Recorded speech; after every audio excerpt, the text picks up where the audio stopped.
आपके इस हवाले से क्या कहना है? जी, हम लोग यहाँ पर एहतजाज के लिए जमात अहले सुन्नत और तंजीमात अहले सुन्नत के ज़रिए दिमाग जमा हुए थे।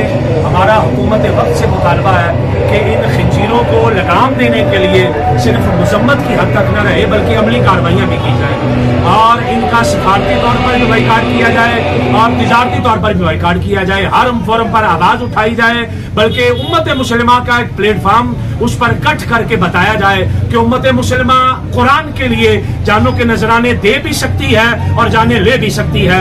हम इस्लाम में इस मसले में बेहद मुतशद्दिद है। रसूलुल्लाह सल्लल्लाहु अलैहि वसल्लम की मोहब्बत में, कुरान की मोहब्बत में और खुदा की मोहब्बत में हमारे बच्चे भी हाजिर हैं और इस काम के लिए आज हमने एहतजाजी रैली निकाली थी। अल्लाह हमारी इस कोशिश को कबूल फरमाए। जी बिल्कुल, अल्लामा असद मदनी साहब का कहना है कि हुकूमत पाकिस्तान हुकूमत को चाहिए कि स्वीडन के साथ सवारती और हर किस्म के राब्ते जो है वो बंद करने चाहिए। जी।